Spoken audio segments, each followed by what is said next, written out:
네, 안녕하세요, 여러분. 세박건입니다. 제가 이렇게 친구들에게 처음에 영상을 올리고 나서 이제 유튜브 채널을 막 공유를 했거든요. 근데 친구들이 이제 세박건이라는 단어가 좀 어렵다고 해서 그냥 밥건이라 부르더라고요, 밥건이. 이 영상을 시청하시는 분들도 그냥 편하게 밥건이라고 생각하시고 그냥 밥건이라 불러주셔도 댓글로 이렇게 남겨주셔도 될 것 같아요. 오늘 해드릴 말씀은 제가 제주도 생활 이제 2년 차거든요. 작년에 내려와서 이제 3월에 내려왔는데 이제 2년 차에 접어들면서 이제 느꼈던 점. 제주도에 대해서 첫 번째로 제가 말씀드리고 싶은 건 제가 이제 건축 설계 일을 하다 보니까 첫 번째로 이제 설계 단계가 들어가면 이제 그 지역의 뭐 특성이라던가 뭐 기후에 대해서 먼저 스터디를 좀 하고 이제 계획을 하는 편인데, 지리적으로 봤을 때는 이제 제주랑 서귀포시가 나뉘어져 있는 건 맞는데 뭐 개발이나 또 이제 부동산적인 뭐 그런 특성을 봤을 때는 이제 동서로 나뉜다고 하더라고요.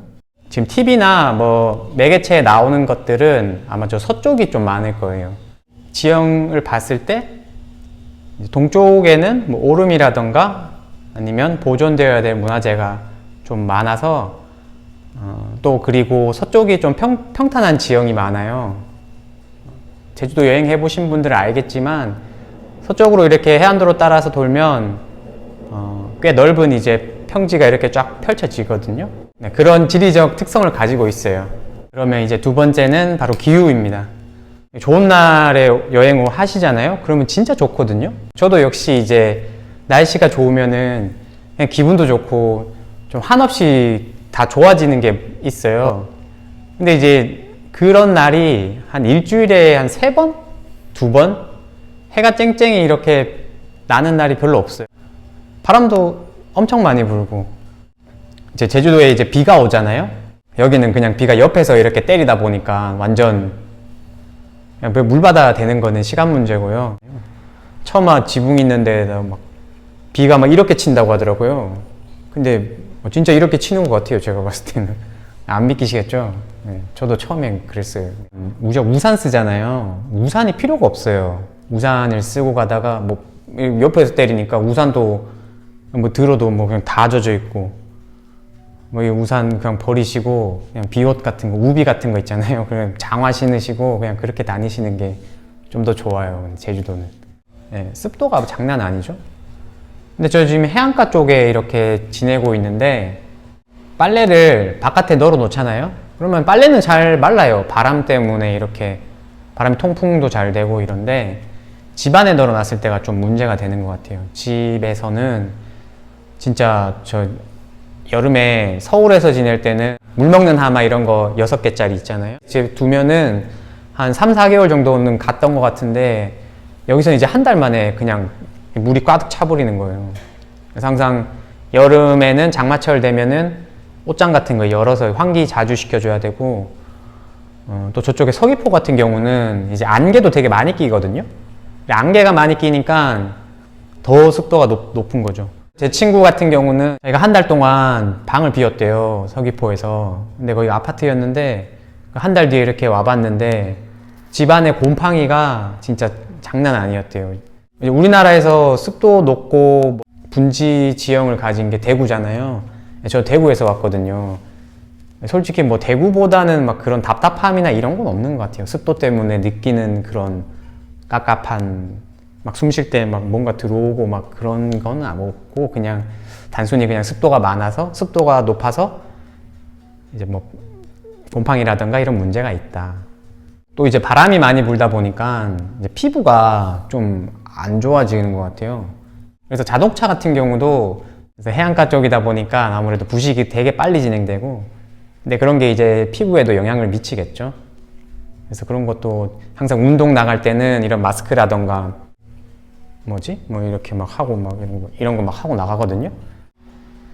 안 그러면 이제 바람이 정통으로 맞아서 얼굴이 막 넙떡하게 되기도 한대요. 그 진짜 물가에 대해서 말씀드릴 건데, 제주도 물가나 서울 물가나 뭐 비슷한 것 같아요. 제가 이렇게 카페를 해보고 자영업을 해보니까 조금 비싼 거에 대해서는 좀 이해를 하겠더라고요. 왜냐면은 비수기 때나 뭐 성수기 때나 이럴 때는 우리가 손님들이 꾸준한 건 아니잖아요. 그래서 그 평균점이 있다면은 아마 성수기 때 막 이랬다가 막 근데 비수기 되면 이렇고 막 이렇다 보니까 이렇게 뭐 팔아도 아무튼 뭐 인기 있는 데는 잘 되는 데는 다르겠지만 제가 이제 자영업을 좀 해보고 이러니까 뭐 이렇게 되지 않을까 뭐 하는 생각은 드네요. 외식 문화 같은 경우는 뭐 갈치조림 이런 거 있잖아요. 2인 기준으로 뭐 비싸면 8만 원까지 받고, 흑돼지 같은 경우도 저도 친구랑 둘이 가서 먹었는데 둘이서 먹으니까 뭐 한 6만 원? 흑돼지 삼겹살 같은 경우는 하나로마트 가면은 지금 10,000원 정도의 그 세 줄 들었거든요. 그럼 세 줄이면은 뭐 한 300g 좀 안 되게 이렇게 팔더라고요. 그래서 그거 사서 그냥 저는 고기 먹고 싶으면 이제 그게 훨씬 싸니까 또 맛도 괜찮아요. 흑돼지는 확실히. 대리비 같은 경우는 이제 제주시에서 서귀포로 넘어가잖아요. 그러면 대리비가 막 35,000원에서 4만 원 선까지 가는 것 같아요. 대리비도 뭐 크게 저렴한지는 않은 것 같고, 또 근데 또 이해하는 게 교통편이 안 좋잖아요, 여기가. 그러니까 대리 기사분들이 이렇게 대리를 하시면은 대리를 하시고 뭐 이렇게 제주시나 막 서귀포시 이렇게 왔다 갔다 하시면은 돌아갈 때 이렇게 방편이 마땅치 않은 것 같더라고요. 생각해 보니까. 그래서 좀 그런 것들도 물가에 반영되지 않았나, 뭐 대리비에 반영되지 않았나, 뭐 그렇게 생각은 하고 있어요, 저는. 그럼 택배 있잖아요, 택배를 시킬 수밖에 없는 게 제주도에 물건이 잘 없어요. 그래서 다이소가 되게 많아요. 그리고 항상 다이소를 제주도민들을 많이 가시더라고요. 근데 거기도 없는 것들 있으면 택배를 시키는데, 택배를 시키잖아요. 택배비 같은 경우는 기본 어떻게 써든 뭐 3,000원에서 뭐 많게는 이제 10,000원, 뭐 20,000원, 뭐 무거운 건 20,000원까지 가잖아요. 제주도는 특히 그렇거든요. 그다음에 이제 외식하기 힘들다고 했잖아요. 그러면은 우리는 이제 배달을 시키겠죠. 근데 배달할 수 있는 것도 좀 한정적이에요.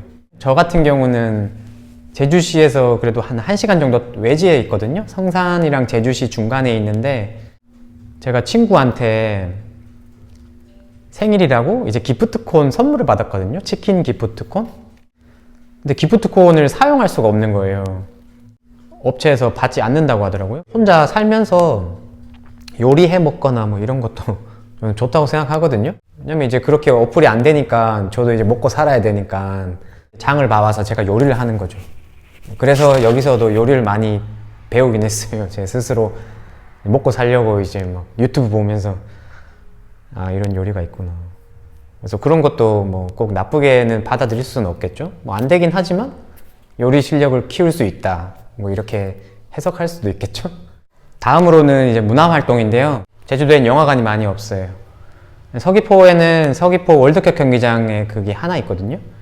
뭐 제주시에는 5개 정도 되는 것 같고, 그런데 이제 의류 쇼핑 같은 경우는 브랜드들이 한 곳에 모여 있는 데가 잘 없거든요. 저쪽에 칠성로 쪽, 제주 이제 칠성로라고, 거기 가면은 이제 뭐 나이키부터 해서 뭐 스파오 이런 거 브랜드들도 있긴 한데 크게 뭐 다양하진 않은 것 같아요.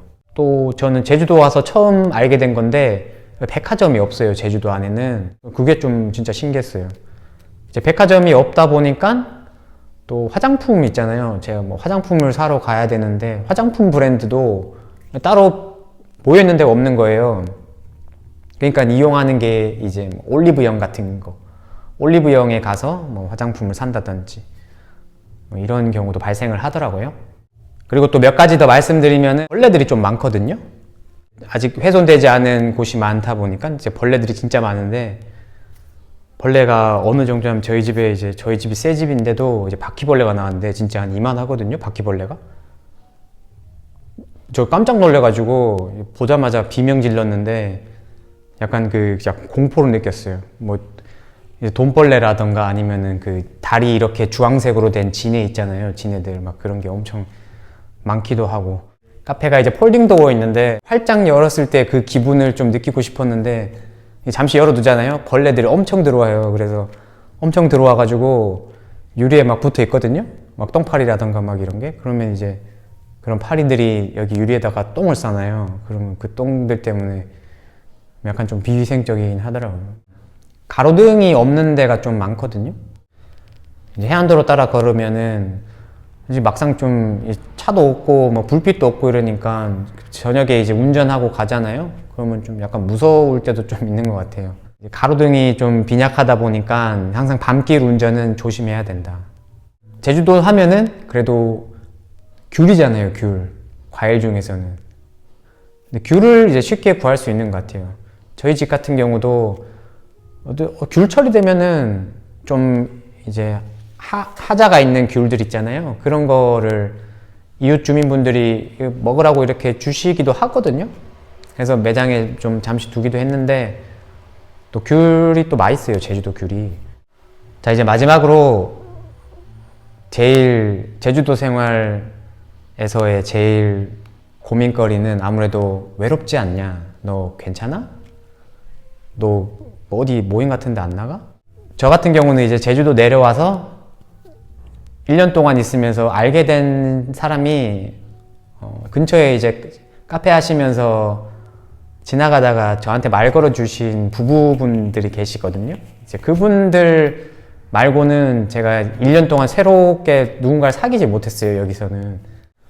뭐 크게 인구 밀도가 높은 편은 아니다 보니까 뭐 저녁만 되면 되게 한산하고 또 자기의 뭐 사색을 즐길 수 있고, 제가 뭐 한 2년 차라서 별로 외롭지 않다 뭐 이렇게 말씀드릴 수도 있겠지만, 그래도 하고 싶은 일이 있고 목표가 있다 보니까 그런 것들 뭐 외로움이라던가 뭐 이런 거는 크게 신경을 쓰지는 않았던 것 같아요.